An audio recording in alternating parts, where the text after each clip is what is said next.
What's up, guys? This is a 3M podcast. My name is Charlie. My name is DJ. And my name is Sean. We're a comedy horror podcast. We tell scary stories. We tell funny stories. Yurt. And we back, baby. It's spooky season's over, Yeah. But is it? No. but we keep it alive. Yeah. Guys, I just got back from Hawaii. Dude, How was you it? are looking like pretty tan, bro. I know. I feel sexy. How are my people? They doing all right. They doing all right. It was Still angry? yeah. Dude, I interacted with like very little Hawaiians. The only Hawaiian dude I interacted with was the, As we prefer. yeah, the Uber driver, and he was uber nice. I called him uncle, dude. He was like being super like, like where are you guys headed off to? Like, and then I don't know how it came up. I was just like, I've eaten horse with Tongans. And dude, he went off. He started speaking pidgin. He just started telling me, he's like, did you boil rocks with Samoans? And just like started clowning every race, like poly race. It was so funny. And I told him we were on our way to a surf lesson. And he like gave me a full breakdown of how, what you want to do, brother? You want to stay real low. You want to stay real low on the board. He just like went off and taught me for 10 minutes on how to surf. Anyway, Maui was dope. Very different than Oahu. When you travel, what are your goals when you travel? Like, what do you hope to get out of it? Like for me, or was this like a everybody question?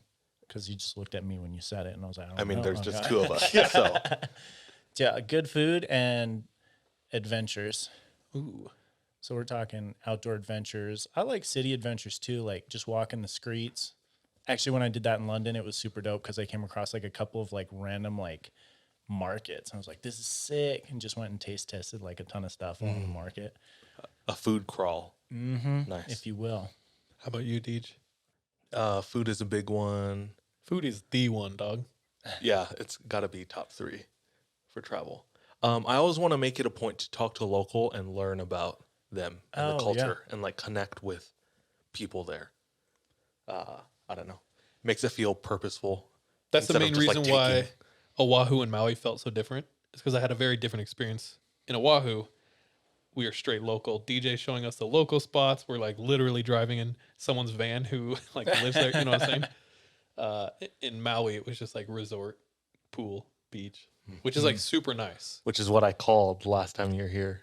You said, I'm going to Maui. I was like, well, it's where all the old people go and the families go, and all they do is stay at the resort. You know what? I'm not gonna lie. I kind of like Which it. I is like all the fun. old people. And- I feel fit in, dude. I would wake up at the butt crack of dawn and go running on like along the beach, and it was bustling with old people. Yeah. So packed with old people like walking and stuff. I was just like waving and smiling, and they love it, man. But anyway, food, 100% top, and then the other one is to connect with the culture. Like, Yeah, no. I Talk- always enjoy those way more. yeah, It like gives a meaning to the trip.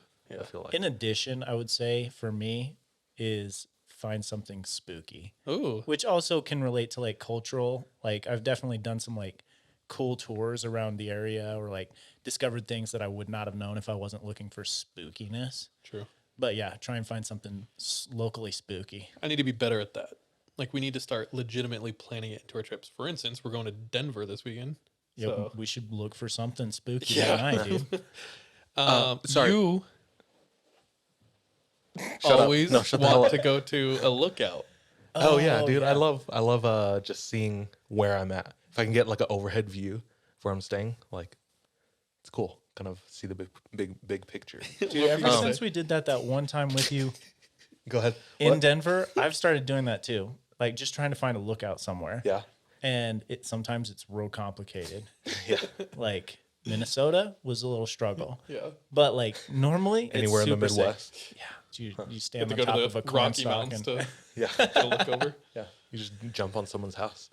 Have you noticed that it is way easier to be an outsider getting in than an insider getting out?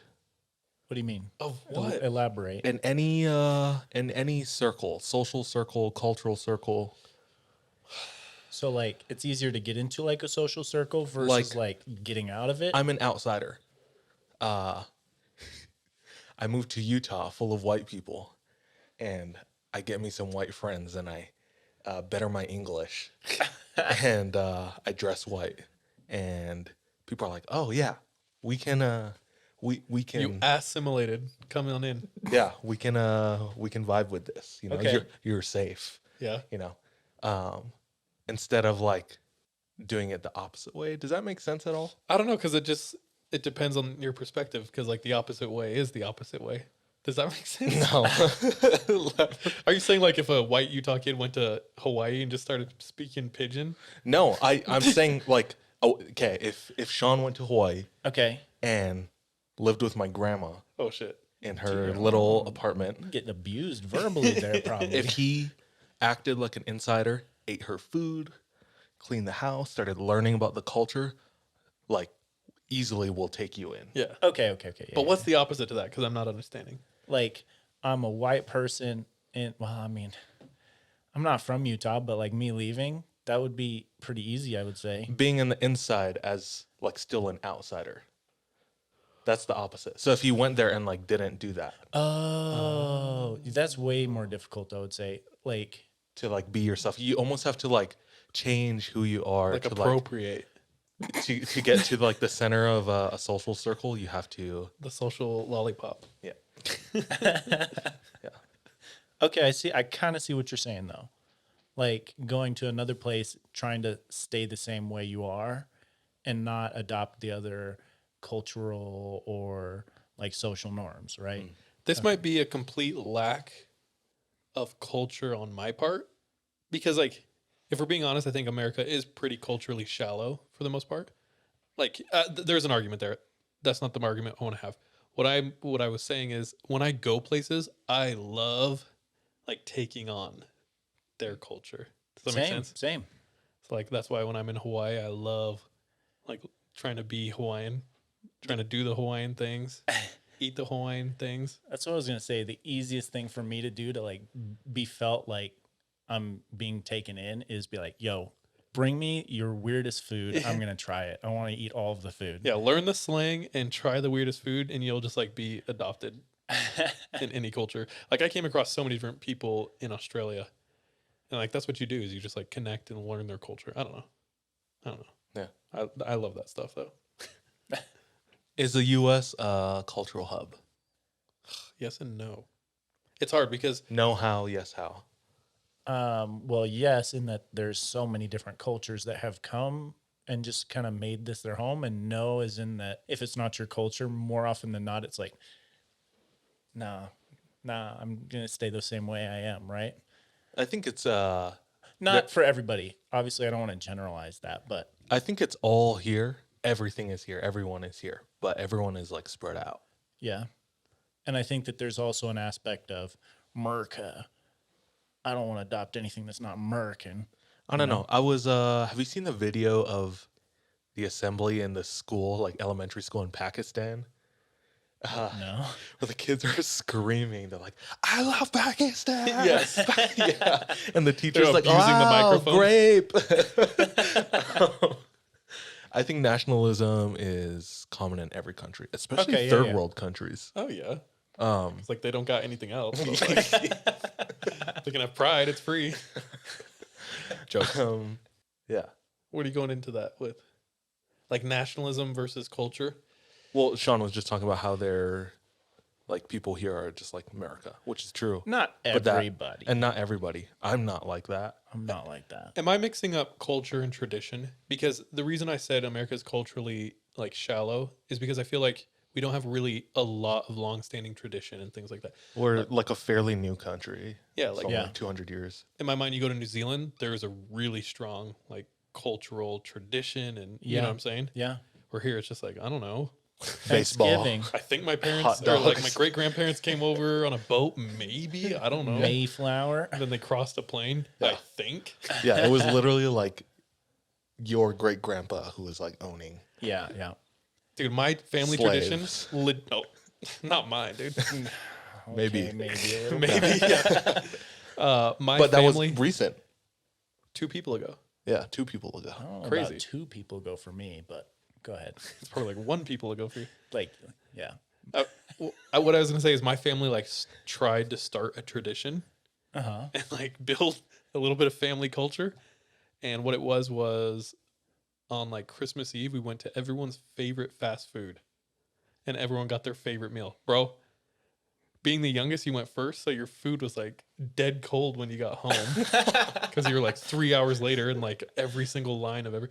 But that was like our tradition, you know what I'm saying? So it's like Okay. Well, here's a question. Do you prefer, you can only pick one, prefer like the tradition or like really only trying new things? I mean, obviously there's a mix of both, but if you had to pick one. oh man, sucks. I was with I tried new traditions. my therapist last week. I met with my therapist last week, and I told her about how You're so brave. I love connecting, but I also love disconnecting. And I told her at one point, Did she make a hardcore like scribble on her? Like, oh, dude, the whole time she's like writing down. She's actually incredible. I vibe with her a lot. But tell me more about this podcast. when you make a joke and your therapist just starts writing, doesn't laugh. And you're like, damn it. I was 90% joking. Yeah. I told her at one point I kind of want to just disconnect from everyone here in Utah and leave and just disconnect completely. I said I did that before moving to the Philippines, and then I did it again moving to Utah. And she's like, "Do you do that? Why do you think you do that? Is it like a running away kind of thing?" And that was the first time I like thought about like why I like that. Oh shit. She's doing her job. Yeah. But no, I think to answer your question, I just enjoy new things. I really enjoy new things. So It's like I feel like the more new things I experience, it's like a smorgasbord. It's like now I have so many more options to enjoy. yeah. I'm the same. There's a lot of people I know who are very comfortable in routine, so they return to the same thing over and over. Right. But I constantly am like, I need new. Constantly. Yeah. Yeah. So I get that. I satisfy that need through media. Yeah. Like, I never watch the same thing again. Rarely do I. But Yeah. I would always say like for music too, it's very similar, like just always looking for something new. But I also like enjoy like the nostalgia of traditions. Like do when too. we go and do a trip together that we've done like 4 or 5 years in a row. Like I love experiencing new stuff, but I also every once in a while like just hey, we're going to chill doing this thing that we've always done. Me too. Me too. I wanted to try and tease you about seeing a therapist. Like, haha, you're trying to get healthy. You're trying to fix your brain. Because I think it's dope. And as soon as I can, I will go see a therapist. My dudes, I have one thing to tell you. One, I hate when people tell me their dreams. For the most part. Like their hopes and dreams or their dreams they had last night. Either. I'm not trying to and hear dreams. it. Yeah. No, sleepy dreams. Okay. Because usually it's like they come at you and they're really excited about it. And they're like, dude, oh my gosh. Like, I went to sleep and then all of a sudden I was outside and I think you were there and like clowns and then trees. You know what I mean? It's like incoherent. And you can tell like they felt a really strong emotional thing, but you just can't. Relate. You can't transmit that when you're telling it. So for the most part, I like hate hearing people's dreams. Especially when the person is mad at you for what you did in the dream. Like Oh. that's another thing altogether. Yeah. If you guys don't know, MJ once was pissed off at me for a whole day. And come to find out, it's because I made out with someone in a dream. So I cheated on her in her sleep. And I was like, damn. And then she goes, it was with Sean. No, I just started laughing in her face, dude. Side note. I hate when people tell me their dreams. I'm about to tell you a dream I had. Ah, frick, dude. I'm a hypocrite. This dream was terrifying. And legitimately, everyone from 3 a.m. was there. We were out in a forest type situation. There was dilapidated houses. We were like exploring. Everything was dark. We had a couple fires were like lit in like, what are those things called? Drums. So there was like ambient light, Okay. like firelight around. We know that there was a homeless encampment across the river. was it Halloween? Yeah, this is before Halloween. That I had it. Yeah. So it was like a Halloween party or Yeah, something. What the? or a homeless encampment. Yeah. Everyone was dressed up. It's homeless 365 days a year. Anyway, do homeless listen to podcasts? I don't know. Whatever. Anyway. So we're like exploring And then I think we're in a building and we look out the window and homeless people are running. And there's like kind of commotion. And you can tell there's like yelling. There's like a distant scream. The mood has changed. We run outside and homeless people are sprinting. And one of us asked them what's going on. And they said, hide, like run. So we all start running. I see one homeless guy jump under a broken down car and hide under the car. And I'm looking around and there's nothing. So I crouch down and I crawl under the car. Other homeless people are running. It's starting to like thin out the crowd, you know, come less and less. And as they're running by the car, they're like bending down and they're looking under the car to see if there's any room, but there's already like 3 of us under there. So they like bend down, they look and they keep running. Slows down. No one. So I'm under the car and I can see in this field, there's like grass and there's like the barrel of fire. And I'm just looking around and I see one last homeless person coming and they're doing the same thing. They're like on the ground looking under cars, but they're like moving really slowly. And when they get closer, I realize they're not crouching. They're walking that way. And it's a human with really long arms. And it's just slowly crawling. Ew. And it's like slowly looking under cars. And the neck is elongated, but it's still a human face. And it's just looking around, like slowly crawling through. And immediately it all clicks. You know how you like understand things in dreams? I understand that this is a Wendigo. Oh, dude. And somewhere along the line in this homeless encampment, like cannibalism, the curse of the Wendigo came, turned one of them into a Wendigo. Now he's like hunting everyone. And So the what'd way you it was do? moving, dude, I see him. He looks under another car. I think he sprinted off under another person, like a homeless person. Next thing I can remember is we're all back in a building together. We get into a room and we close the door. There's no lock. And all of a sudden the door's like, and it's like trying to, so we're all like pushing. And I sit down on the ground and I wedge myself up against the bed and I just put my feet straight out and it like is perfectly the length. So I just sit there and we just sit there for like 20 minutes and we're like casually talking at the end and it's still just like pushing on the door. It's a Wendigo? Yeah. Wendigo away. Yeah. When to go home. Wait, it was homeless. But anyway, I tell you that just because like it was so cinematic and clear, the vision of, I thought it was just another homeless person like looking under the cars, and then I realized it's actually like a Wendigo with like elongated arms like slowly crawling through. Oh, damn. That's the part that scared me the most. Damn. That was my dream. Bro, that's spooky, bro. Dude, I just started for the first time in my entire life a dream journal. Ooh. Just this morning.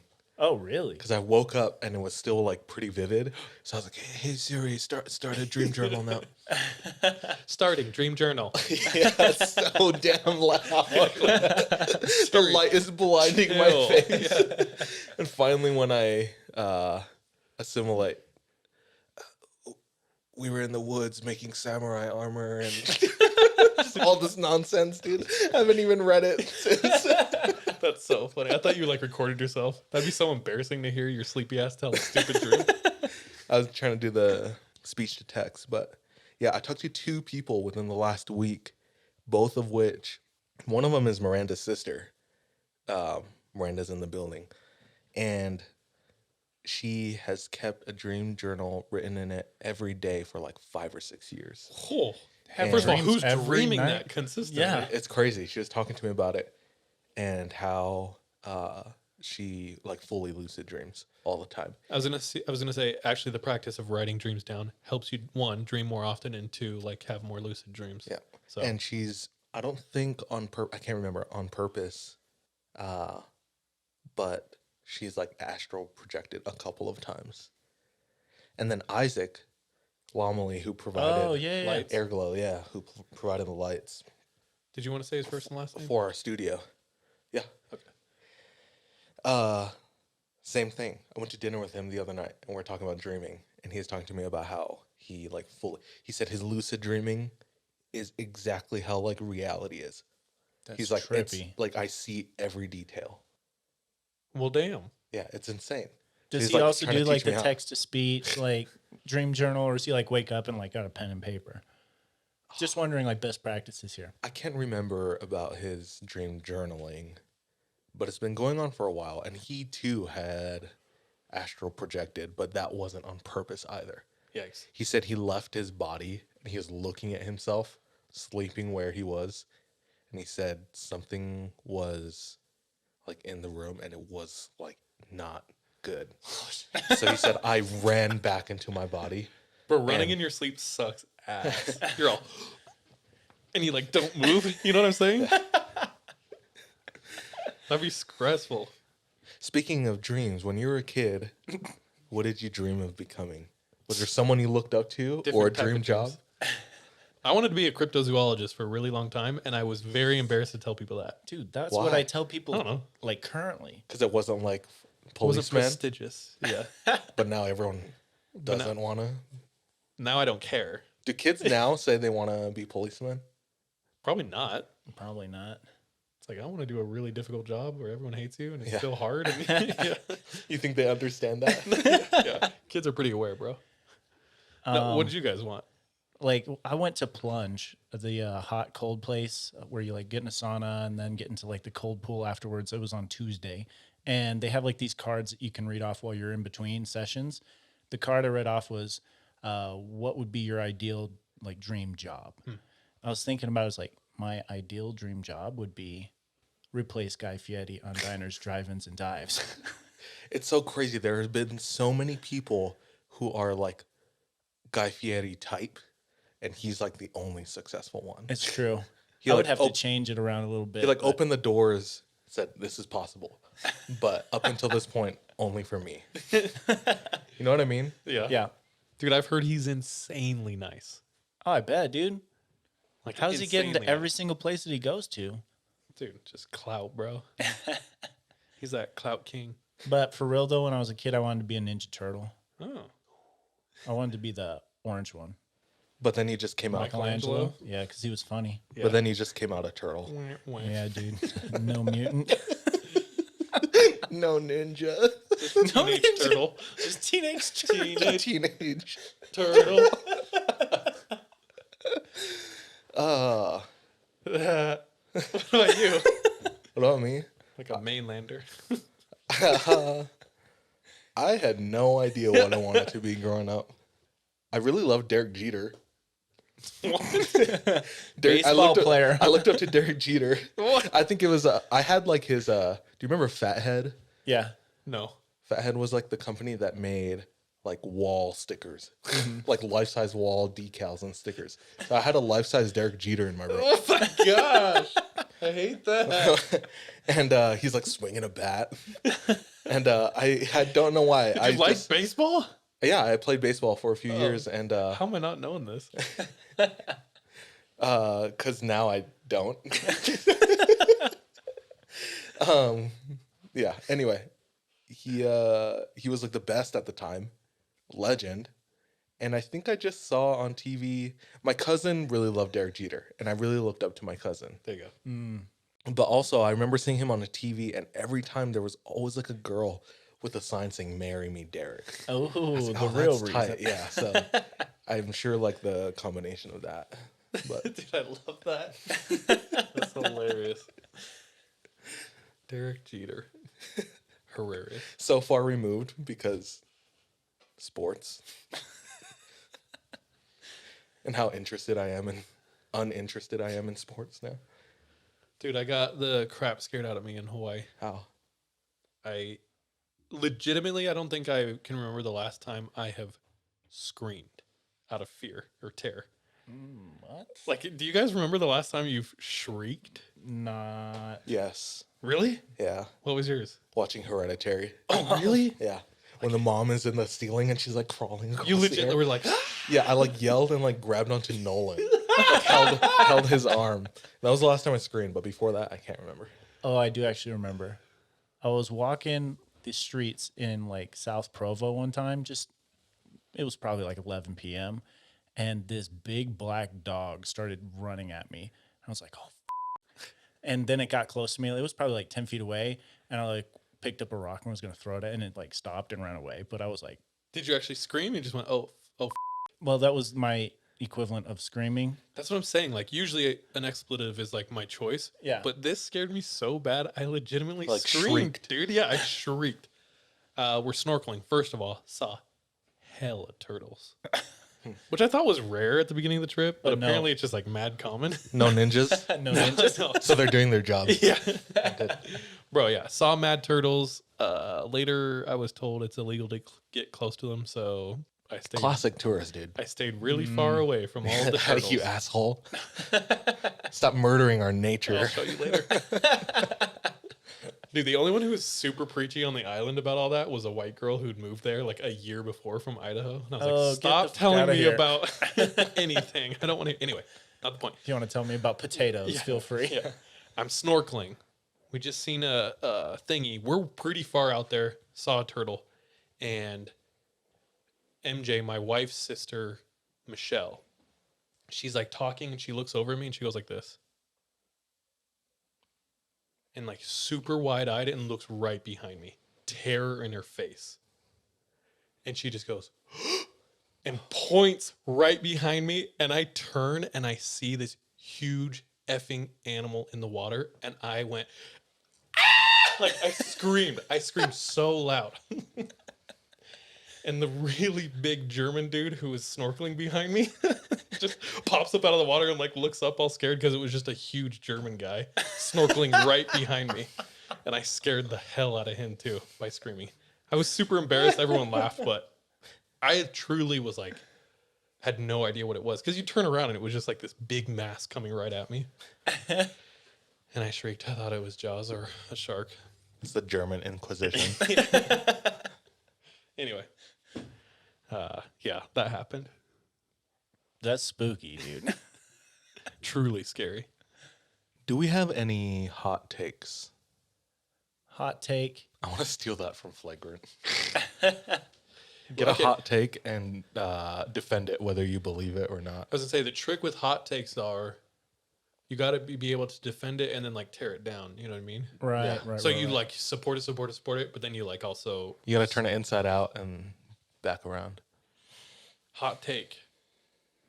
Beagles. Yeah, are you gonna build that up or I just don't have tear it any down? material on that right now. No, just when our listeners Just hear- look hear about the Google Beagles. Yeah, don't never mind. I have a couple of things from like listeners who sent stuff in. Okay. So during the month of Halloween, during the month of October, which first of all, October Oct is 8th, but it's the 10th month in the year. How annoying and stupid is that? What the guys? hell? Bro, you spent way too much time thinking about that. Oh, pissing me off. Anyway, we grew a ton. We got a ton of new listeners and followers. A lot of people sent in like little messages and whatnot. Yeah. This is from homie Alex. Because we asked a lot of people, like, do you have any stories? We'd love to hear it.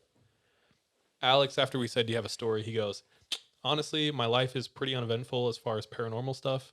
The only thing I can remember is when I was a kid living in my old house, I walked in the front door, looked left towards the staircase, and I saw a figure of a little girl standing at the bottom of the staircase. Keep in mind, he doesn't have a sister. Oh, okay. So it's a ghostly figure. He freaks out, runs into the living room, yells. They look back. There's no girl. They search the house. There's no girl. But he goes, also, we would hear a ton of creaking as if someone was walking around upstairs and making noise. But I've never really had anything ever since that.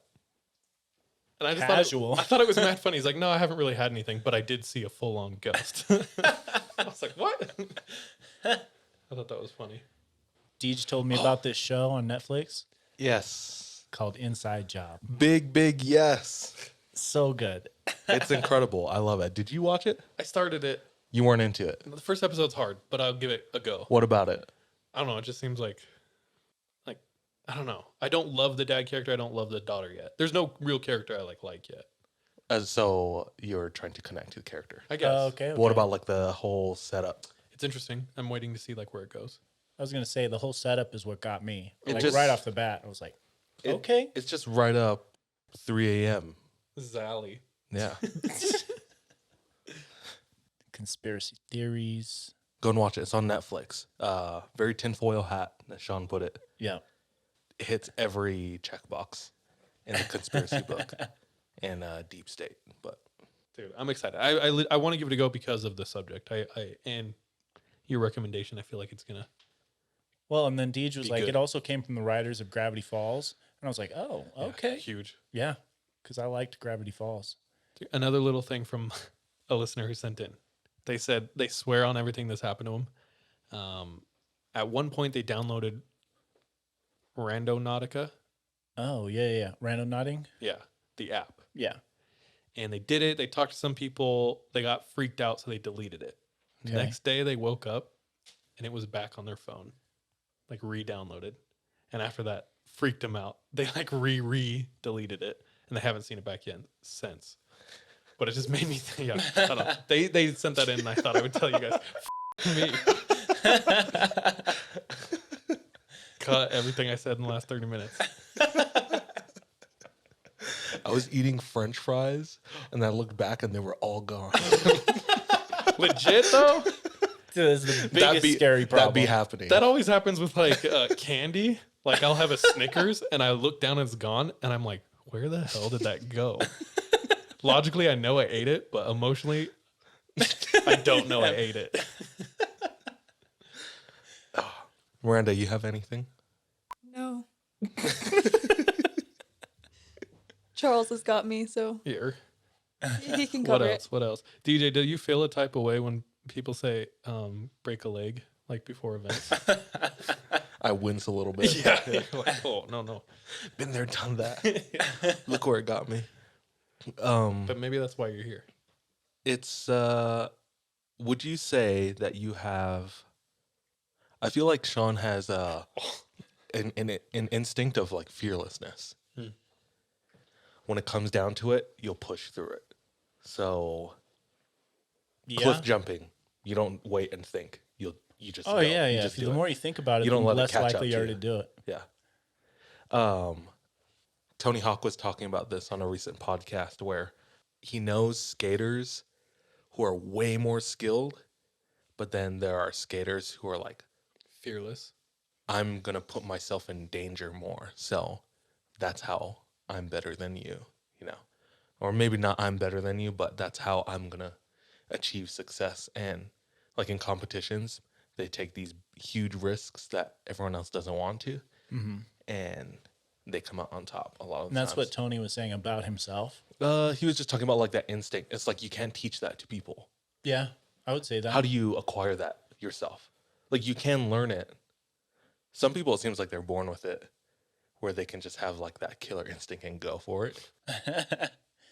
I think too, and this might be coming from like a sports background, like killer instinct, quote unquote, is just not really caring about if I fail. Like I'm thinking about this in a specific way because I went and played basketball last night and I missed like 4 shots in a row. And then game on the line, 5th shot, of course I'm still taking it. And we won because I take that last shot, bro. But that's neither here nor Sure, there. one more. I'm just- Didn't miss the 4. but just like not caring about failure because I think that's the root of taking those risks or like the killer instinct because you know you're going to fail. If you don't care, you're going to keep doing it. My opinion, I could be very wrong. Alex Honnold attributed his lack of fear to like a lot of his success. So he even said he thinks genetically or mentally, he just straight up lacks the capacity to fear. So Alex Honnold is the famous free soloist who did El Cap. Look him up, Sausage Finger Man. But he said like he'll be on the wall and just like not feel any fear. And he said it happened to him once. I think he was like halfway up Half Dome and he locks his knees He's in on and the takes slab. a break. Oh no, he's standing. And he said like a feeling of fear came over him. And he was like, it was super foreign and weird because he doesn't feel that at all. And he just like shut it out and he like hasn't felt it since. I don't know if autism was brought up. Is he like a little autistic? He's part autistic. Is he like a half autistic or something? Half cast autism? Like quarter. Yeah. I'm pretty sure he is. Are you pretty sure he is? Yeah. I think he is. I think he's talked about And that. I think like his autistic superpower that he was blessed with is like no fear, that's crazy. which he's like kind of talked about. Yeah. Yeah. Which is like a problem in It some could, circumstances. yeah. I mean, Because like fear. when you die. Yeah. Yeah. When it doesn't pay off. Yeah, Tony talks about that. Like when he was trying to like land the 900, which is what made him famous. It happened. Like obviously, it was years and years of trying and trying until he finally got it. But when he like pulled it off publicly, like at the X Games, he was like, "This particular jump or whatever, like if I don't land this, I'll break a rib." He's like, "That's okay." And he just Gotta be okay with it. like, yeah, he was okay with like breaking a rib. Like, how do you get to that point where you don't care about the failure, the consequence, whether it's physical or even like shame, guilt? Yeah, or, yeah. I don't know. It's a good question, dude. Great TED Talk topic. I'm trying to apply it to like the podcast. And have we taken any risks, or like has fear stopped us? You know what I'm saying? I mean, fear literally doesn't stop us. It more so fuels us. I'd say. You're right. You're right. Shit, what am I talking about? So if you're trying to learn anything about being fearless, listen to 3 a.m. Interesting.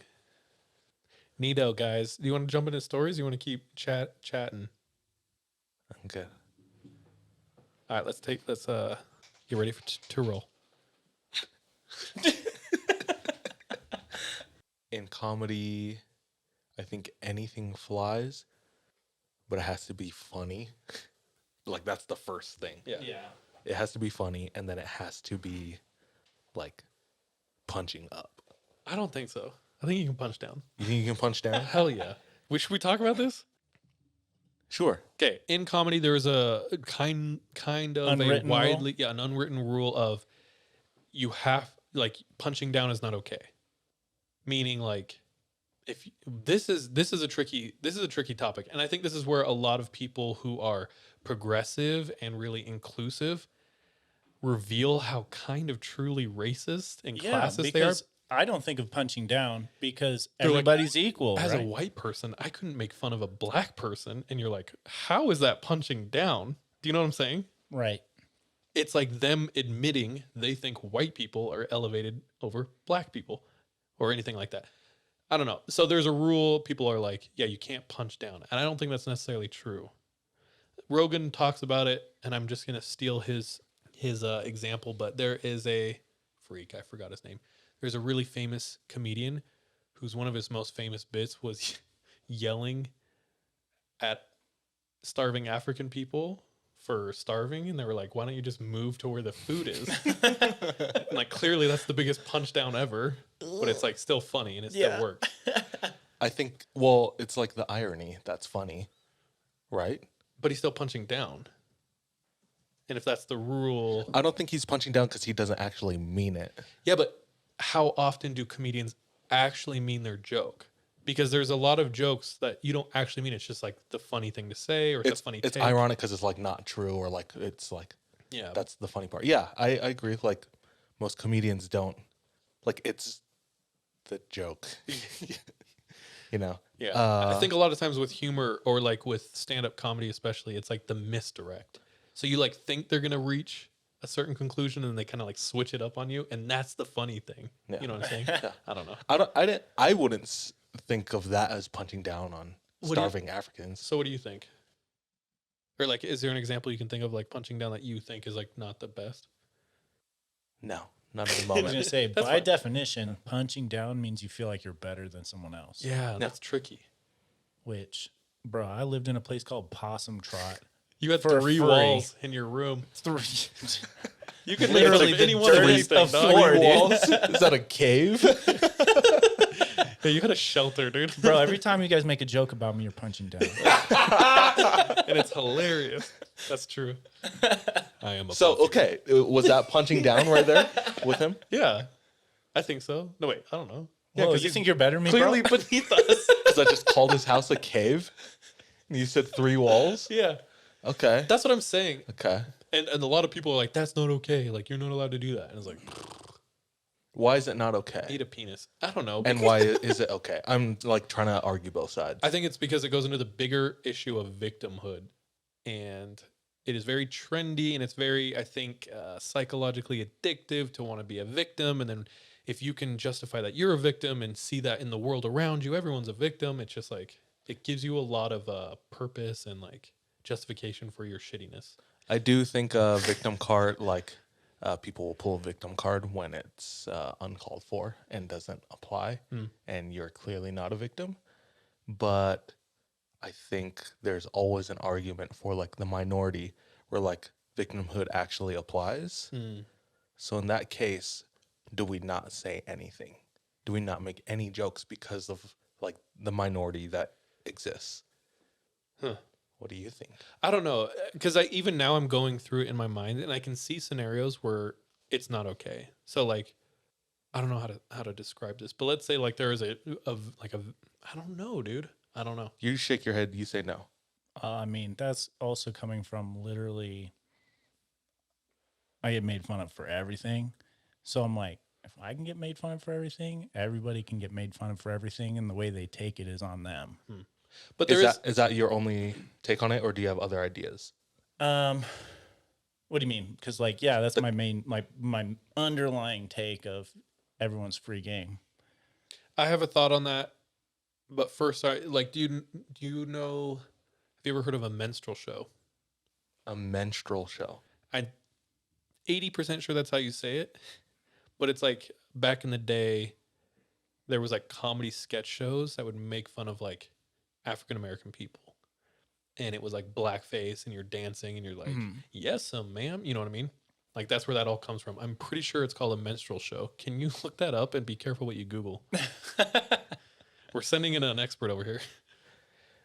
Is this But to like Jim me- Crow? Yeah, maybe. I would say I'm intent not well- matters like a bunch, because like the way that we make fun of each other is not intended to push down.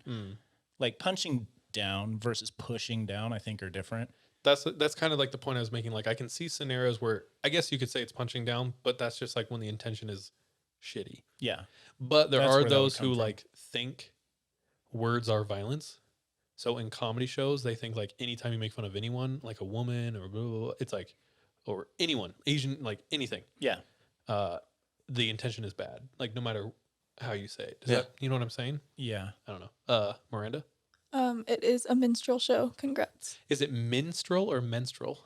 Minstrel. I was going to say minstrel sounded like something Like that would... MIN? STREL. Thank you for clarifying, ladies and gentlemen. It's a minstrel show, Okay. not menstrual. So what exactly is a minstrel show? According to Wikipedia, it's an American form of racist entertainment developed in the early 19th century Wow. with skits, variety acts, dancing, and musical performances that depicted people specifically of African descent. So that's like where blackface Yeah. comes from. So I could see that type of comedy, if it's technically punching down, not being okay, but the intent is there of like there's legitimate supremacy involved. You know what I'm saying? Yeah. I think like 99% of the time nowadays it's not there. The supremacy. Yeah. Two things. One, I've been really thinking over this thought a ton, and I have people in my life who are very close to me who hate the Mormon church. And when I'm with them, they openly bash it super hard, vicious, and I'm okay with it. That's what you think. The issue, it's my issue with that whole... You're okay with it as a Mormon. Yeah, like believe what you want, say what you want, that's fine. And as long as you and I can like coexist peacefully and still believe our separate things, that's okay. And I'm being like a step further where like I'm not gonna say anything. You bring that up around me, that's fine, that's on you. I'll even laugh with you and I'll probably crack a joke harder than you about Mormons. Having said that, the issue is, and I wonder, now you're openly making fun of something you know I hold sacred. Can I return that favor? And I think most of the time, no. So if that person is clowning on Mormons super hard, and I know that they are like a feminist, they're really pro this, they're really pro that, and I cracked a joke about something they hold sacred, I bet all hell would break loose and they would get really offended. And that's where I have an issue. Okay. Yeah. The double standard, if you will. So in my mind, it's like, bro, if you want to clown everything that's, and this is an issue with like the world at large.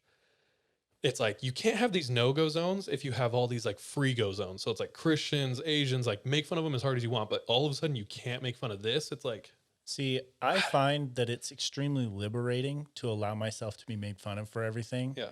Because then I can make fun of anything. Yeah. But also, like, then no one can really make fun of me. Like takes Hurt away you. the hurt. You Yeah. wear it as armor. It's like homeschool, yeah. Being poor, yeah.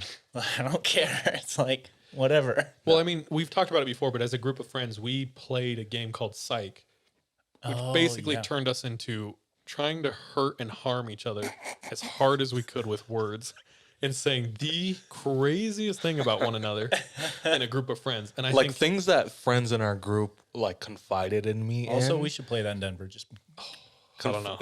I'm a It's little been a I'm a while. little tender right now. no, dude. Just with I life. go hard all the time. And turning around, I know what you're saying. It's I think and my bias is I grew up in a culture where everyone made fun of each other, and like for me it's like you don't matter. That's the joke.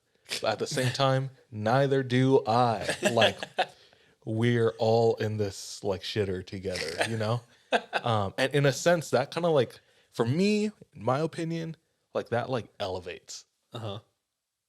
If like we're all nothing, then cool. Like if one person is like something more than I am, then that I mean obviously puts it at an equal like playing field.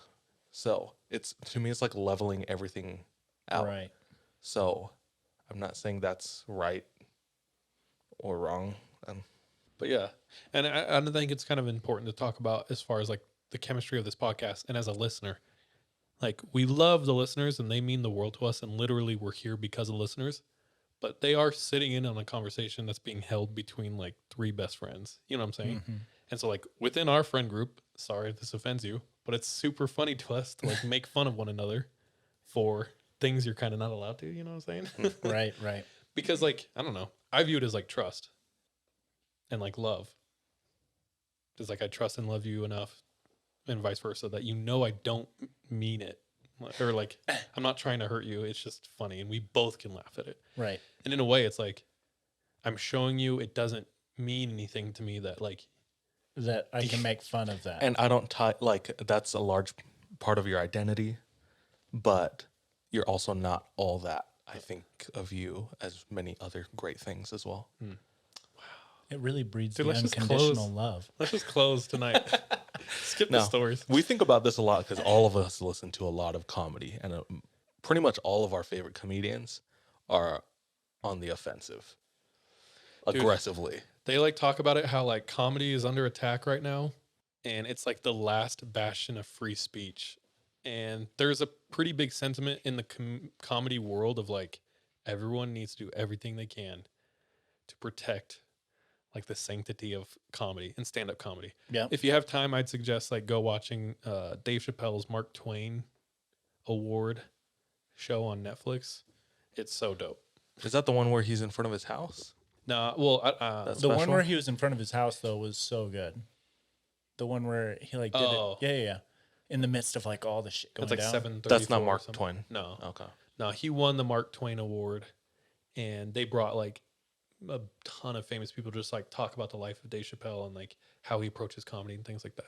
Dave Chappelle, honestly, interestingly enough, is the number one topic right now of what we're talking about of like forbidden comedy. Because like, do you know everything that's going on? Yeah.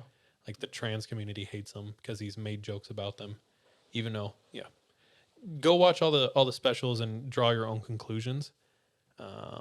What's crazy to me is people who only read headlines on like matters that they're passionate about. Because I read headlines I read headlines all the time, but I'll read further into it if it's something that either relates to me or something that I care more about or Right. want to learn more about.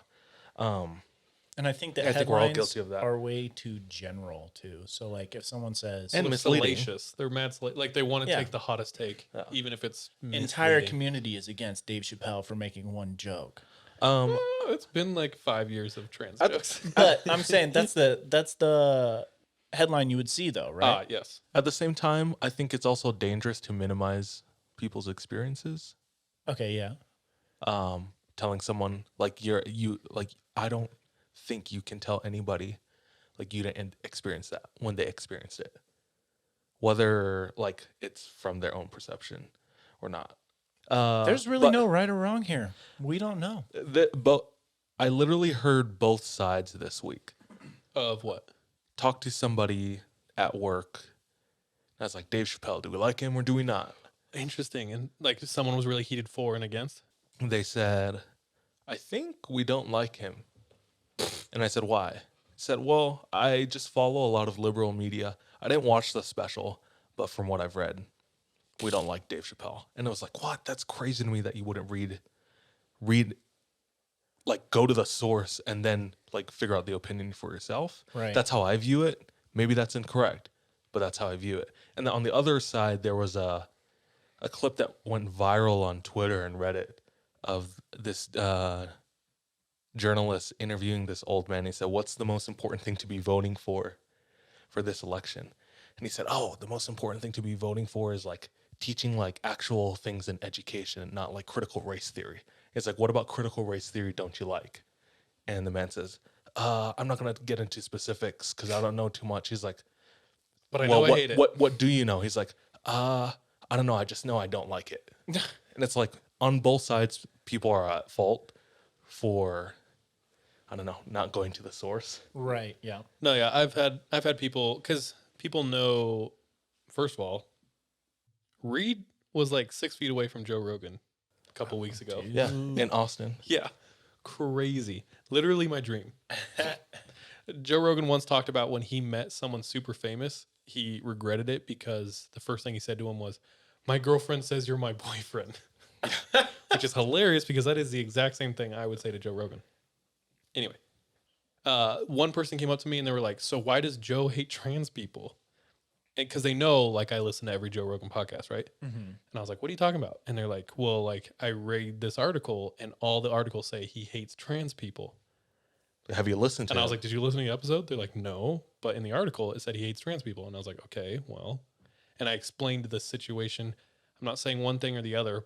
What I am saying is, before you make these crazy or like very definite and life altering like decisions about people, you should probably like Go to look the into source. yeah, and make the decision for It just yourself. baffles me that people don't But we're on matters that they care about. probably super We're- guilty of the same thing. Yeah, I know. I'm saying that I am like Except for curious of what I say that I haven't looked into either. Uh-huh. Oh, literally, we do that. But I want- nonstop. I want people to like I want somebody to explain to me the benefits of not looking into the source. No, there's I none. don't think there are any, there can't be. and I'm not going to look into the source to find that Yeah, out. yeah. Why do I know that? I read a headline. Hilarious. Cool. Well, comedy. Dave Chappelle has an insanely cool quote. I actually wanted to bring it to you guys, and I can't remember the whole quote, so I'll have to find it later. But he just says, "We have a responsibility to talk recklessly." I'll get the whole quote. It's dope, and I love it, and I think about the podcast all the time. Talk recklessly. Because off camera, I'm going to be 100% transparent and honest with you guys. There's many times where I've been afraid to say things or make certain jokes just because of the climate and the time that we live in. Mm-hmm. Call me a weak man, eat my ass. I don't care. Whoa. It's my decision. That's a plus for you. Yeah, fine. Go down on me or whatever. I don't know. No, but you know what I'm saying. There's been a lot of times, and I think sometimes it has dictated like what we've said or covered. It's just an interesting time. Bro, only reason I don't say it is because I'm not funny. That's false. You made me laugh just now. Anyway, Self-deprecating humor. let's do this. Let's roll. And the roll. There's still the spider in the box, dude. That's fine. 9 to 18. So it's 18, 9. Charles, Sean, then me. Yeah, yo, let's go.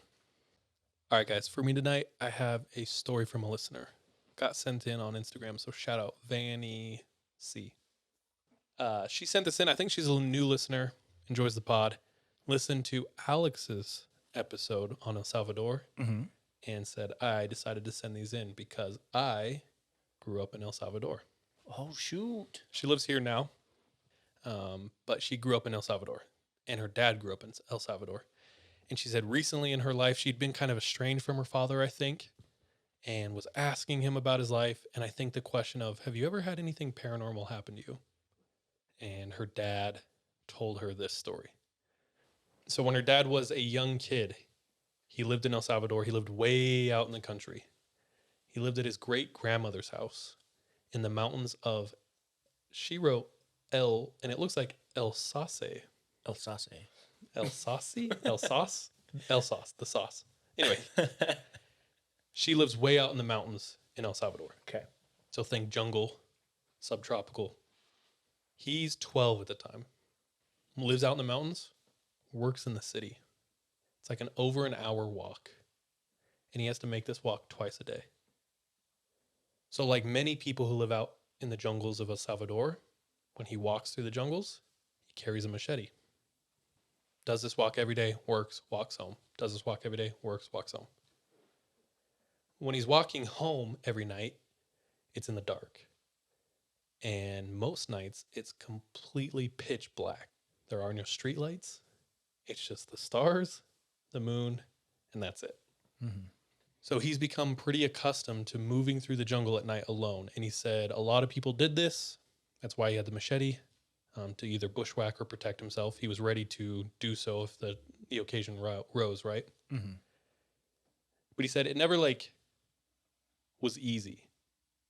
You always just sort of grit your teeth, go, and hope you make it. Because not only is there dangerous people, there's animals, all types of things, right? Mm-hmm. And he made this trek every day. So one time, he's finished work. He's walking back home. To grandmother's house he goes. And he hits this stream. Mm-hmm. And he knows that the stream means he only has 30 minutes left home. So he's like, damn, I'm making really good time. So kind of excited that he's doing so well. He takes another step. And he hears something. And what he hears is a whistle in the jungle. Instantly he freezes and he looks around, trying to figure out where this whistle is from. Because ever since he was born, he's been told a story of a woman who at night will beckon children to come to her with whistles and ask for help to find her children. And she usually does this near streams. And everyone who sees her says she wears a long white dress because it's La Llorona. So he hears a whistle and he freezes. Machete in hand, he looks around, trying to figure out where the whistle came from. When he hears it again. And she said, I think she may have made a typo, but what she said was, the louder the whistle is, the further La Llorona is away from you. But the fainter the whistle means she's closer. I don't like that. Right? I read it 4 times to make sure I read what I read. That's what she said. Who knows? All we know is Dad, from the second whistle, knows that La Llorona is right by him. So for a solid 15 seconds, he holds his breath and he scans the forest, the jungle around him. And he said he starts from the left and just sweeps right. Nothing's making a noise in the forest. No animals, nothing. And as he goes all the way to the right, he kind of exhales. He's like, okay, I'm good. And he takes one step forward. And he hears a faint above him. Oh. And he said he looked up. And his face was met by another face. And he said a woman was in the tree, hanging by her legs upside down right above him. Frick, no, dude. Wide-eyed, wide mouth, in a silent scream. She was right at him. He said he shrieked like Charlie seeing a snorkeler. No, he yelled at the top of his lungs and he sprinted all the way home. Hell yeah, vámonos. Más rápido, güey. No me gusta. But that was her story. She said she had several stories, and that was the first one she was going to send. She had a lot of encounters with gangs, a lot of encounters with paranormal things. Very crazy. Yikes. I just loved hearing a La Llorona classic. Okay, yeah. The whistle, so unsettling. Dude, I actually, whistling at night is now a problem. yeah, I did a hike in Hawaii. It was afternoon, and it was this hike that went up into a cloud. So when it finished, we were legitimately in a cloud, and it was kind of dark, right? And I lost my mind for half a second. I started to whistle, and then I was like, I looked around, dude, and I was like, Bro, you okay, trying to curse we chill, yourself we or chill, we something, chill. bro? Yeah. But anyway, that's Van E. C's story and her father's story. So That's a good one. That I'd much one's- rather it be La Llorona than an actual CPTO? human. If that was an actual, the fat dude with bananas. if it was an actual human and me, Dude, either way, it's like, no, I don't like it. I don't know if I explained it right, but La Llorona drowned her kids in, like, everyone sees her near bodies of water. She drowned her kids, and what she does is she, like, walks up and down, and she says, like, have you seen my children? Have you oh, I forgot this part. Because he was told that from a little age, his mom said, if you ever see La Llorona and she asks you to help her find her kids, you tell her, no, thank you. I'm going home to my mom.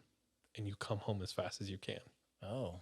Like, usually you tell a kid's story to, like, stay out of the forest, but that one sounds like legitimate. Like, yo, when this happens, you need to do this and get Say home as this fast exactly as you can. and come home. Yeah.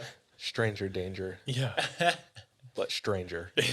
Very stranger. Very stranger danger. Cool. All right, because that was a short one, let me tell this next one real quick. All right, for my next one, different continent, different time. 13th century Europe. And I think it's France specifically. 3 noblemen go out in a hunting party. As they're making their way through the countryside, they come over a hill and they're met by 3 figures. They gasp. They freak out. Their horses rear up because these are 3 corpses. And these 3 corpses are at different stages of decomposition. And what's more terrifying is these corpses are the 3 men. Like their own. They're Ew, coming to What the frick? tight. As they come over the hill, they freak out and they gasp. And the corpses say, such as I was, you are. Such as I am, you will be. Wealth, honor, and power are of no value at the hour of your death. The 3 cry out, I am afraid, lo, what I see. And methinks these be devils 3. And the 3 dead reply, I was well fair, such shall you be. For God's love, beware by me. So on the screen right now is the famous painting called The 3 Living and the 3 Dead. This is probably Europe's earliest depiction of death as a skeletal specter. Like the very first one we know of, the very earliest one. Why is that important?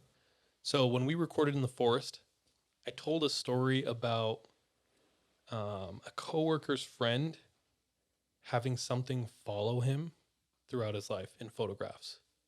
I also talked about it previously, but remember we were talking about that girl?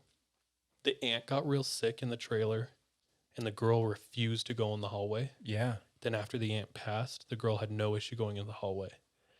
And they said at the very end, kind of as an offhanded comment, I wonder what you guys think about Grim Reapers, right? Since then, shout out the Subhuman King, or Sean, I think his name is. But he messaged on IG and sent some articles on the Grim Reaper.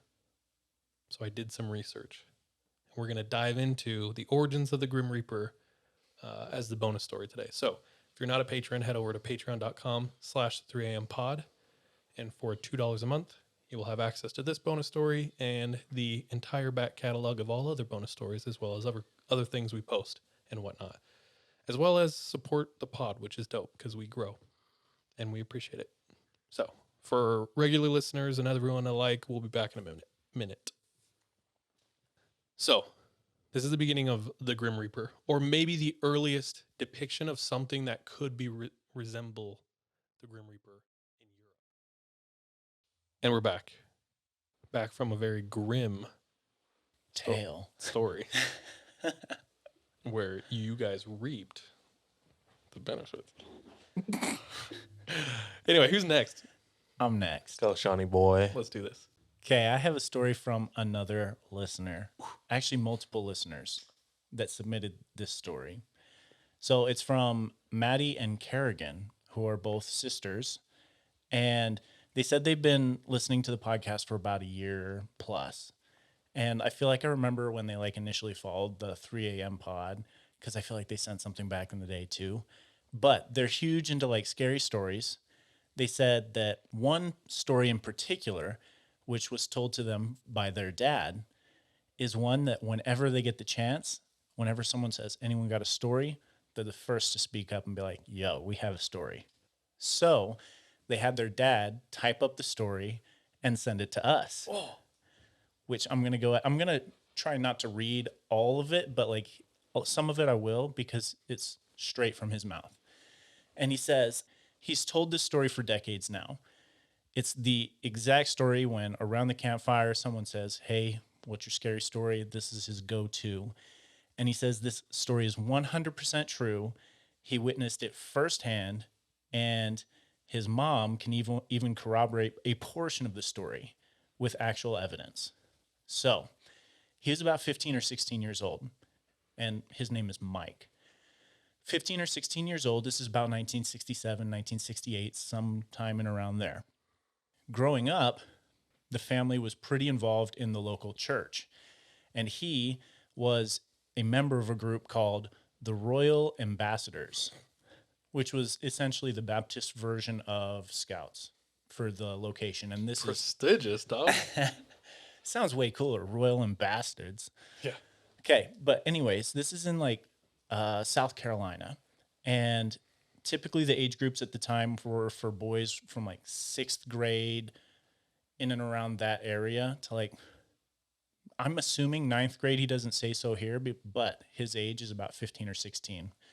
So I'm guessing right around middle school to early high school age range. They're basically like scouts. And once a year, they take 10 to 20 of these royal ambassadors out into the woods for their annual camping trip. He says they had a couple of leaders, Marvin and Bill, were great guys. They were even sports coaches for them as well. They would take them out on these trips, and they would also have these harmless initiations that they would challenge their minds with. So, for example, he describes one of them.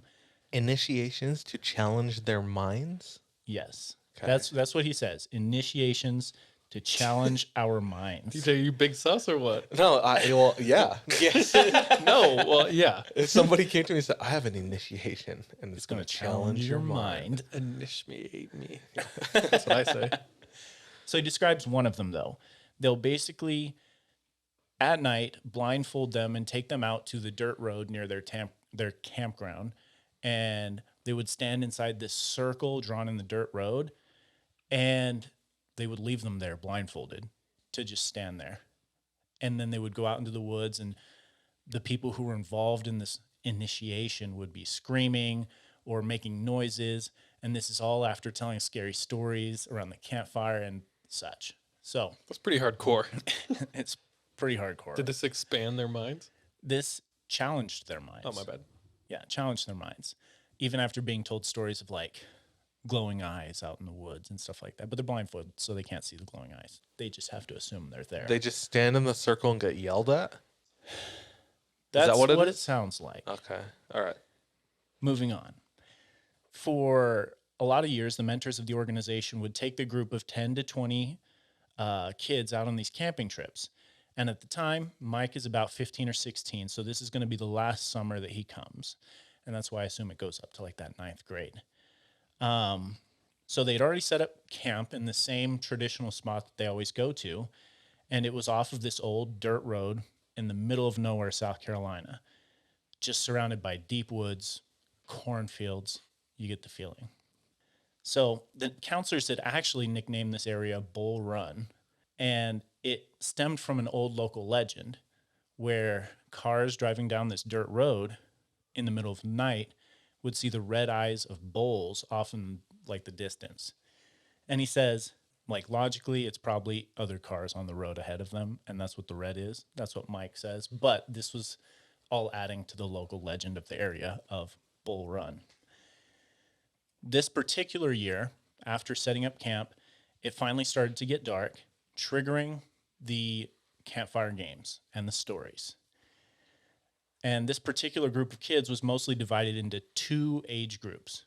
Mike and his two friends, who were 15, 16 years old, and then the rest of the kids, which were a year plus younger than all of the rest of them. So you had like your older kids and your younger kids of the group.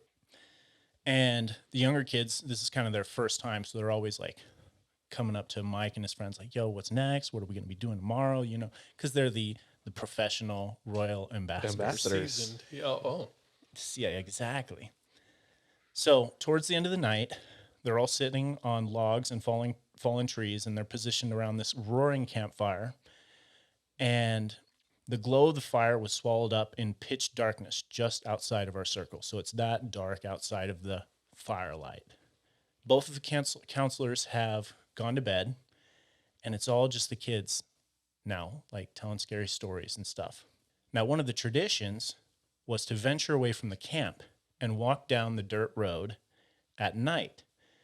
It was always really spooky, he says, and it was often the highlight of the trip. So the older guys, who were Mike, his best friend Bunny, whose real name was Charlie, Booney. and another friend named Doug. At some point in the storytelling, Doug brings up the fact that there's an old, abandoned farmhouse nearby that was rumored to be haunted. Of course, all of the younger kids wanted to go see it.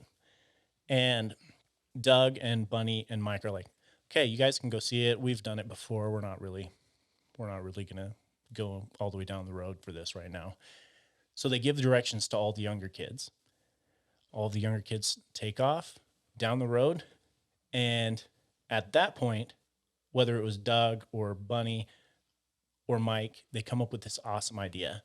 Let's cut through the forest and make it to the old abandoned farmhouse before all of the little kids, and we'll scare the shit out of them. Heck yeah.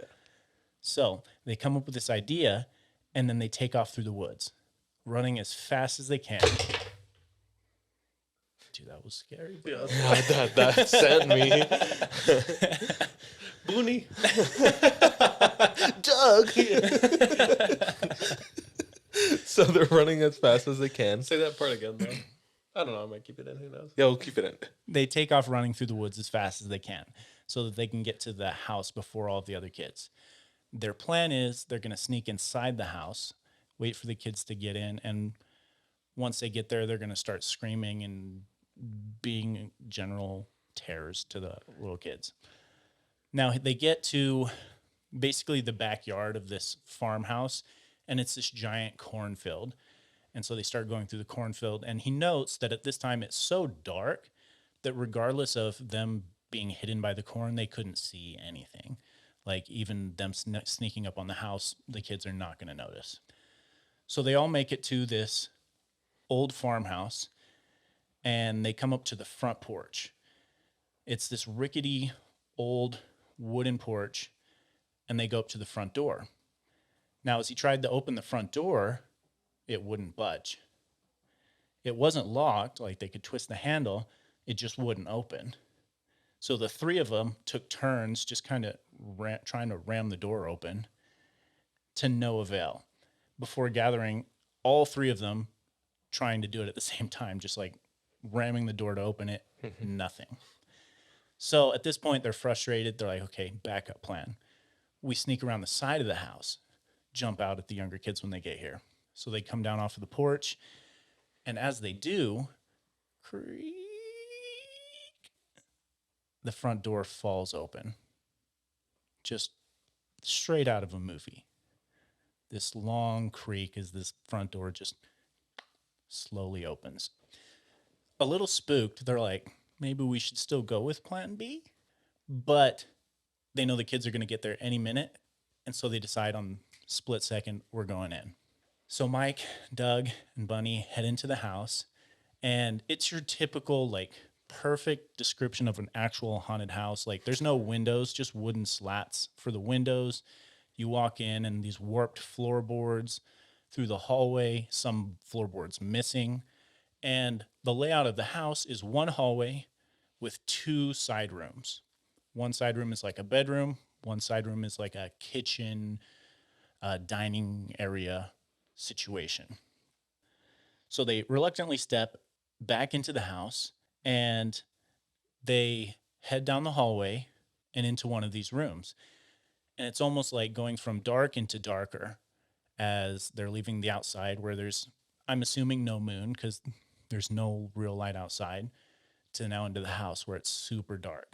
Now, inside the house, it was layered with kind of this thick coating of dust and dirt. And whether there's an actual haunting in this house, it's kind of perfect. They're going to start screaming once they hear all of the other kids getting there. So they close the front door behind them, head into the room. They're kind of whispering to each other like, hey, okay, you go over by this window, you go over by this window. We're going to wait till they get here. And they waited there for nearly 5 minutes. And they began to hear the sound of the younger kids coming down the road. They must have been really loud laughing and, not caring about how haunted this area actually is. So they hear them. They're probably a couple minutes down the road. And Mike says that is when all hell broke loose. First, Doug lets out the most blood-curdling scream. And Mike says all he can think of is, you're too early. We're supposed to be waiting for this. And as he's thinking that, feels Doug run past him and jump through the wooden windows to get outside. Almost immediately after, his other friend, Bunny, did the exact same thing.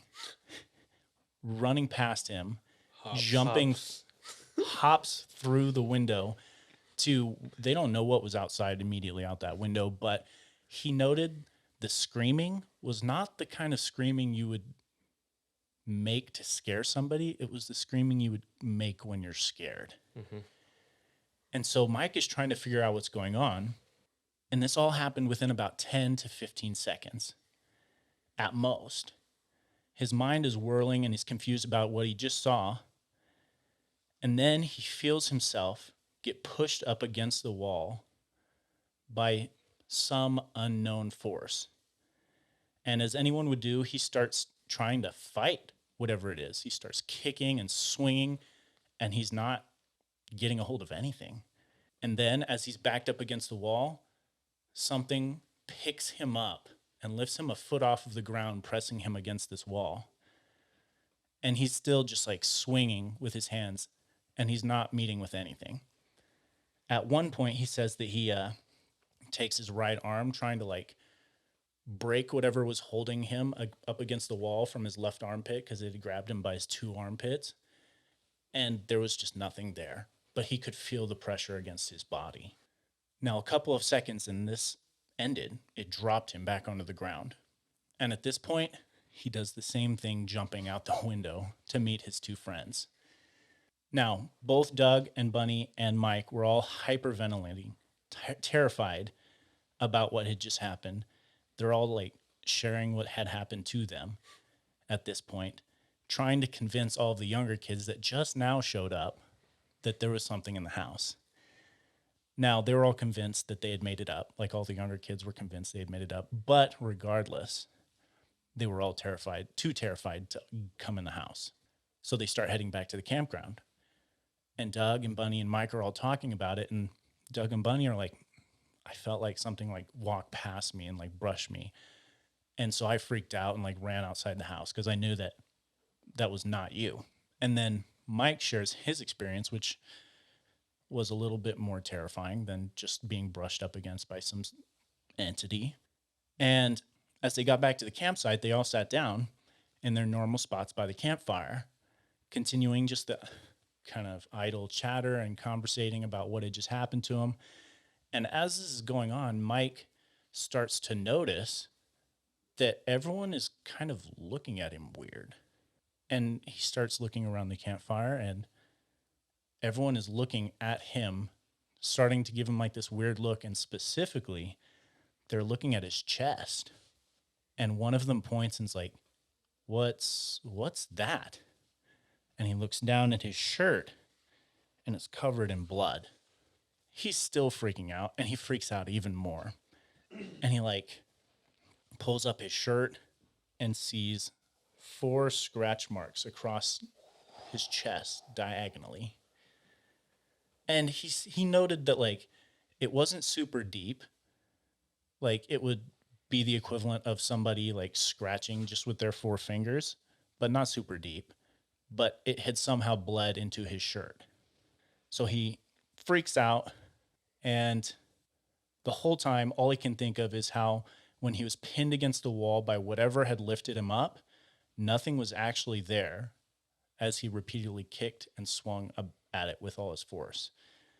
No tears or gashes either during this whole process that he was aware of, but somehow he came away with 4 scratches across his chest. And to this day, he has no clue what it was or wasn't. But he does remember that his mom confronted him after he got home about what the blood on his shirt was. To which he was like, you wouldn't believe me if I told you. And The devil, mom. she convinced him to share what had happened. And he told her what exactly had happened. And his mom had actually grown up in Charleston, South Carolina, and had many experiences with the paranormal during that time. And she'd always been sensitive to these types of things as well. So she decided immediately, we're going to burn the shirt because we're not trying to bring this She's thing not around playing, with us. bro. So they burned the shirt. Fortunately, he said nothing else ever happened to him. And in retrospect, he wished that he had kept the shirt just as proof of what had happened. But to this day, this is a story he always shares with his 2 daughters. And this is the one they always share around any time they get the chance to share a scary story. That's dope. So that is a story from Kerrigan and Maddie. Shout out, longtime listeners. Shout out Kerrigan and Maddie. That's a way fun story. I had fun reading it.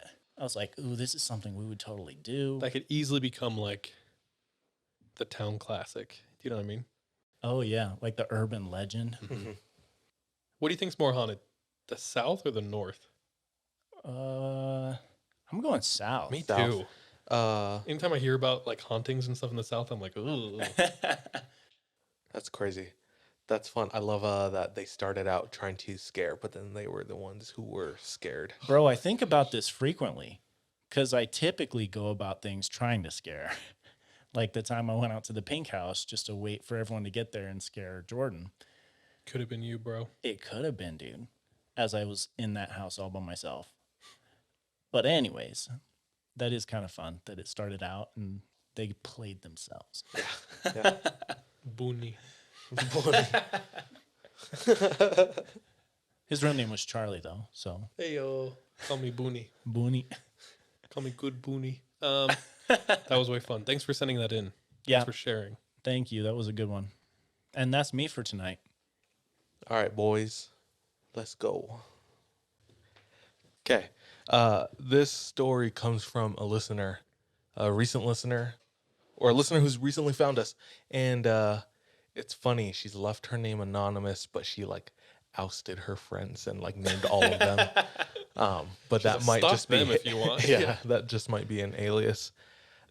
She talks about how spooky season. She sent this during October. But she said this time of the year is my favorite. It is my time of the year. And she said, in my life, I've seen a lot of crazy shit. I was in the police force for about a year, decided I didn't like it and switched careers. And now I'm in the medical field. So she says, I love my job now. I love it. And we work in a clinic. It sounds like a small team. And this clinic is, I think it's like like the business has like an apartment as well. Like there's an upstairs to it where it used to be an apartment. There's a room, like a bedroom with a kitchen and shower, bathroom. Maybe for like the doctor if they're doing long hours or something. Yeah. Okay. So a lot of them are on call, and sometimes they get called in late, or work overtime, so they'll stay there and take residence for a night or two or so. And all of these experiences so we've experienced a lot of things in the house, and all of the experiences happened mostly when we were isolated. It's late, we're working overtime, everyone has gone home. And it seemed when I was reading this story, felt validating because this person, along with all their closest colleagues and likely friends in the workplace, each experienced something uh, slightly malicious. And in these experiences, you can tell that there is something there, and it is asserting uh, almost like an agenda that it doesn't want you there. So the very first one comes from coworker Mary. So Mary's staying there late uh, to catch up on paperwork and whatnot.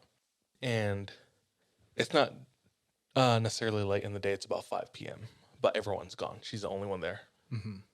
Mary's on the phone with her mom as she's finishing up at the office.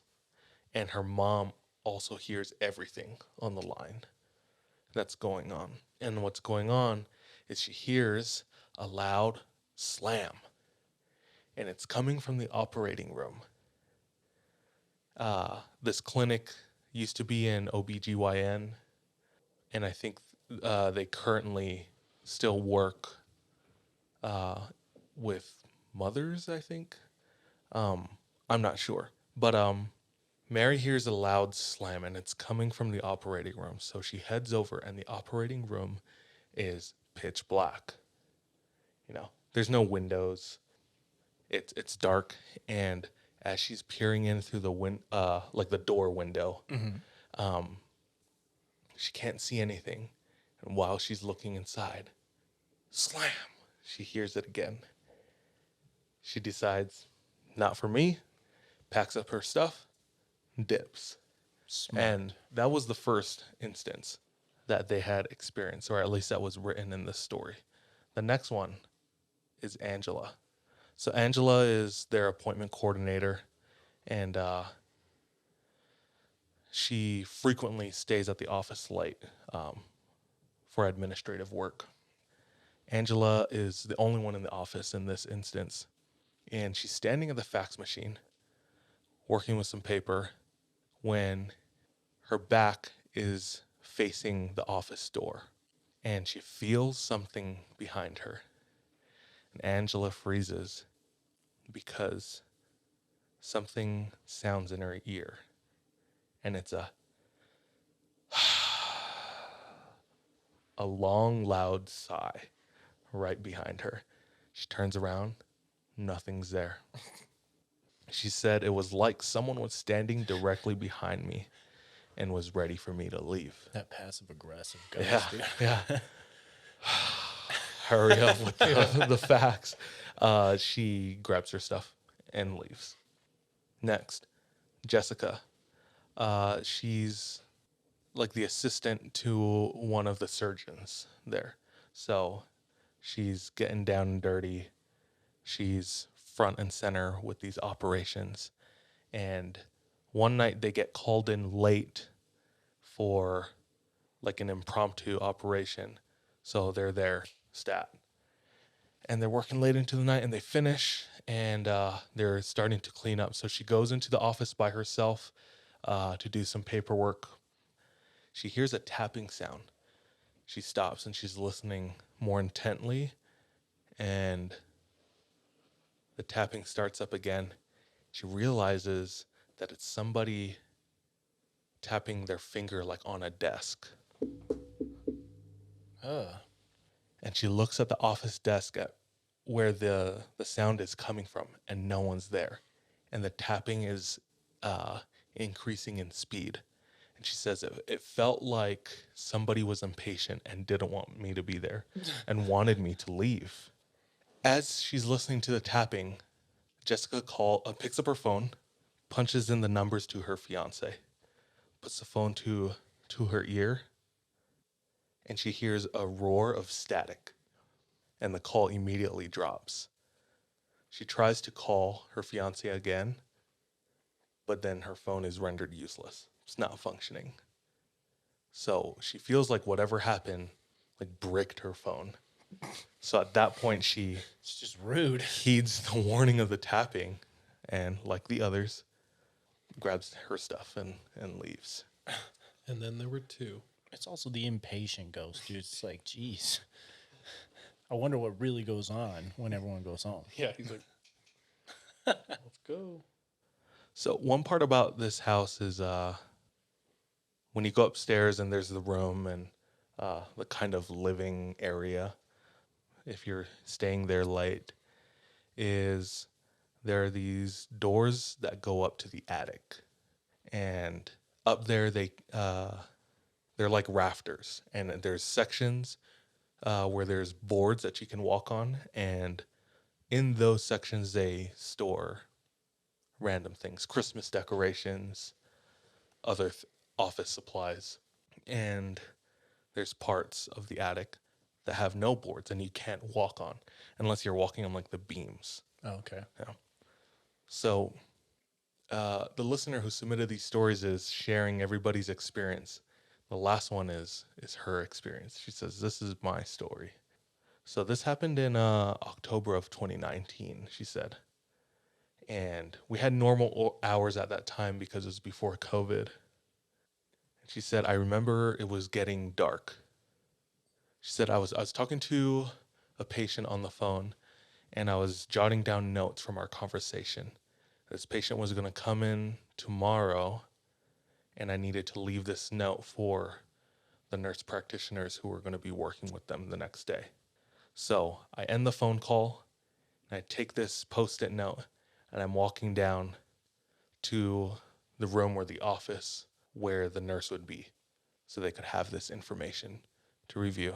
So I'm reviewing it to make sure like everything that I wrote down makes sense. And while I'm walking, I look up and she says, "I saw a shadow that was darker than the dark around it, peering around the corner to the big exam room. It saw me and darted back. I stopped dead in my tracks and I was about to keep walking that direction when the dark corner of my brain says, heck no." The light corner of her brain. Yeah, probably the light corner of the brain. She said that I felt like a little bit of an urge to want to go and see, but I was positive that if I did go, I would see something, and it would be something that I did not want to see or would regret seeing. So I turn around and head back. I called for my manager. Her name's Brittany. And I said, "Brittany, are you 100% sure that the back door is locked?" And Brittany turns to her with a huge, just WTF look on her face and says, "Yes, why?" And she describes to her what she saw. This shadow figure that was darker than the dark surrounding it. Brittany says, "Let's go and check it out." So they go together. And as they're approaching the spot where this shadow was, they reach that point and they hear a loud slam, a big bang, and the noise is coming from right above them. The listener says, "What was terrifying about this is that the slam came from directly above our heads, but I know for a fact that above our heads in the attic, there's no floorboards. Like you cannot walk on this section above us." So they yell up to another employee at the front desk, asking if she's okay, wondering if, possibly, maybe we misheard, something else happened elsewhere in the building. They ask if she's okay. She says, "Yeah, I'm fine." They say, "Did you hear that?" And she says, "Hear what?" So they were the only ones who experienced that. They, I guess, pack up for the day and they all leave. Smart. So the listener ends this experience by saying, "When I saw that shadow, I swear on everything dear to me, that the presence was mean and did not in any under any circumstance want me back there. This was a fear that I've never felt before. Largely because I do not have a ready explanation for what I saw. I still don't to this day. So, a few weeks after this shadow incident, she goes into the office, and I guess around the corner or in the room right next to her, she hears like ruffling of papers. So she runs in to tell her coworker, stop playing around. Like, stop doing this to me, you know. She walks into the room, and as soon as she walks through the doors, the papers stop, and she finds herself that she's still alone. She walks into an empty room, and nothing's there. No person is there to make a disturbance. Yet she's hearing these sounds.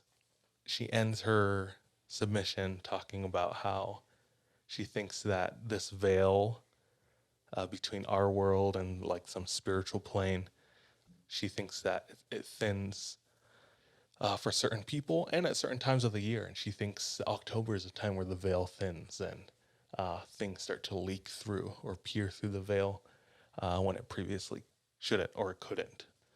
But that was our anonymous listener's story submission. Working in their Haunted hospital, dude. Whoa. Thank you for sending that in. Creepy clinic. Yeah. That would suck to have to work someplace and spend a lot of your time where like something alive or dead doesn't want you there. Oh yeah. It feels like she doesn't. It doesn't bother her too much because she doesn't bother with it. She said she loves her job. Well, maybe she doesn't love the place, but I wonder if her coworkers feel similarly, or if she's the freak. The first couple things were like, Mostly harmless until they break the phone, and I'm like, no, but seeing the shadow and then getting a distinct feeling, that's where I'd be like, oh, freak, I got to turn in my 2 weeks. but then her manager, Brittany, was like, we got to go check it out. And I've been thinking about this recently. Do I ever pressure you guys like that when I'm like, yo, we got to go check this out? Yes, and I want to talk about it, Sean. Yes, and I'm about it. If I have a friend, then I'm way more. I'm like 100% confident. Oh yeah. We're gonna go check it out. Yeah. Yeah. The phone thing concerned me because I experienced something similar. I can't remember if I've shared this before, but I was working in Santa Barbara for the summer a few years ago, and one of my coworkers, it was Will Higby. He was sitting next to me, just like scrolling on his phone, and it was like midday. Sun was shining, so it's warm. It's California. I'm on my laptop, and for a couple years, I would get emails from the Illuminati. Oh yeah. Whether it was actually the Illuminati or not, I don't know. Probably not. But this 4,000. Illuminati was like the sales department because they kept trying to sell me like rings and books, and I was close to buying one at some point because it sounded, at the very least, dope. And I get a notification, and it's this email, and I hadn't seen one for a couple months. I was like, yo, check this out. I get emails from the Illuminati. And he's like, no, you don't. And I open it up, and it's like, Dear DJ. They address me by name. And they like go through their whole spiel on like the purpose of like uniting everyone under one order and things like that. Their whole spiel. Yeah. And then they talk about like all of this purpose is represented in this book, and you can learn and see for yourself through this book. And they have like a button to click to the shop where you can buy the book, and they sign off at the end. I finish reading it. Will finishes reading it, and as soon as we finish reading it, I say, "Isn't that kind of crazy?" And he says, "Yeah, man." And then my computer glitched. Like the whole screen went static, and my computer shut down. I'm like, Max, don't do that. Yeah. And then I booted it back up, and it didn't happen again. But Yeah. They own your computer. If anything, it was like just the craziest coincidence. You know what happened? You were being tested, and they were letting you in, but then you shared it with an outsider. You So you bro. failed the test. Dude. Wow. You could have been a little mommy. You're naughty. I was Illuma naughty. Naughty. And with that, With that shite joke.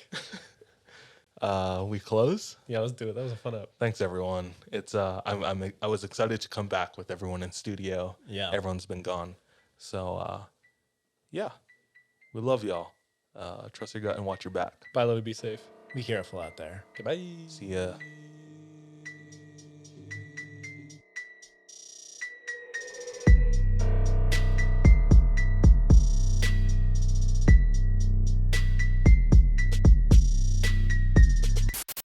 Hey, thank you so much for tuning into this episode of 3 a.m.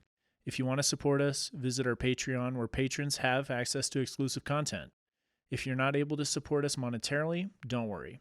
This episode is on us. You can still rate and review us on whatever platform you listen to us on. It really does go a long way. You can also follow us on social media. Our handle everywhere, including Patreon, is the 3 a.m. pod. Finally, do you have any scary stories? If so, submit them to our website, the3ampodcast.com. We love any audio or visual aids that can help bring your stories to life. So file uploads are welcome with your written submissions. We're anxious and excited to hear from you.